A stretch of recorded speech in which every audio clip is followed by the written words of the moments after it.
यहाँ ब्रह्मा जी का भाव कहा महाराज, बड़ा सुंदर सा सृष्टि सृजन कहा है। श्री परम पुरुष परमात्मा जब इनकी इच्छा हुई एक में से अनेक होने की, तो एको अहम बहुश्याम, परम पुरुष परमात्मा यहाँ महाराज भगवान की नाभि से कमल हुआ और कमल में से ब्रह्मा जी महाराज प्रकट हुए। ब्रह्मा जी के चारों ओर अंधकार है, गर्भोदक सागर में ब्रह्मा जी प्रकट हुए। जब चारों ओर अंधकार है तो ब्रह्मा जी को कुछ भी दिखाई नहीं दे रहा। फिर ब्रह्मा जी ने कुछ सुना, क्योंकि गर्भोदक सागर में बारिश पानी की बूंद गिर रही थी, जल गिर रहा था महाराज। और जब बूंद गिरते हैं ना, पानी गिरता है तो आवाज होती है महाराज। कैसे गिरता है पानी? तब क्या बोलती है आवाज? तब तब तब। अच्छा, ये समझने वाली बात है। ब्रह्मा जी ने सुना और ब्रह्मा जी समझ गए ये बारिश गिर रही है, मुझे कुछ कह रही है। क्या कह रही है? तप करो, तप तप करो, तप करो, तप करो। और तप करोगे तो खुद का कल्याण होगा। थोड़ा शरीर को दुख भी दिया करो। जितना शरीर को सुख में रखोगे उतना ये शरीर दुख देगा, इसलिए शरीर को दुख दिया करो।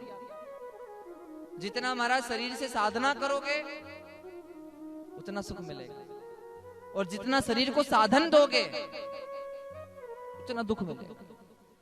इसलिए यहाँ तपस्या करने को कहा है। आकाशवाणी हुई, सृजामि तपसे वेदम ग्रसामि तपसः पुनः विभर्मि तपसा विश्वम वीर्यम में दुष्वरः तपः। तप कीजिए, तप। ब्रह्मा जी उस बारिश की बूंद का इशारा समझ गए और बैठ गए समाधि में।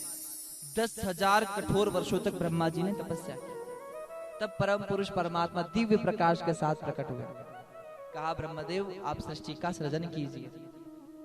ब्रह्मा जी को जब आज्ञा मिली तो ब्रह्मा जी ने सृष्टि की रचना करने के लिए 4 कुमार प्रकट किए, जिन्हें कहा जाता है सनत कुमार। इनसे कहा कि तुम लोग ब्याह कर लो। बोले नहीं, हम तो भगवान का भजन करेंगे, ऐसे ही रहेंगे। ब्रह्मा जी क्रोधित हो गए, मेरी बात नहीं मान रहे हो, जाओ तुमको शाप देते, तुम मानस पुत्र ही रहो। और सनत कुमार हर समय 5 वर्ष के ही रहते हैं। कितने वर्ष के रहते हैं?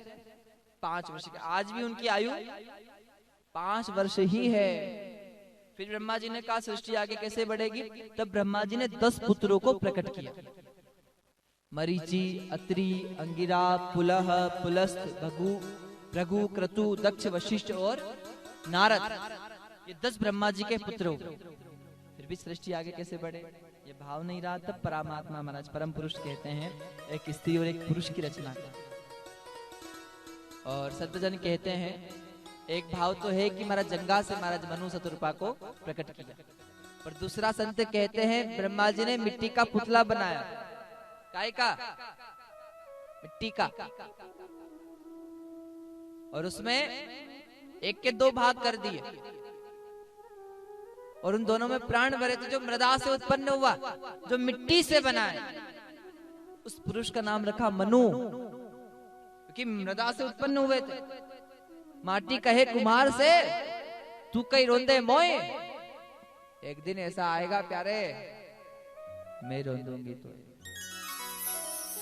मृदा से उत्पन्न हुआ पुरुष नाम रखा गया मनु। स्त्री नाम हुआ माता का शतरूपा माता। अब इन दोनों से महाराज संतजन कहते हैं सृष्टि के पहले राजा महाराज मनु।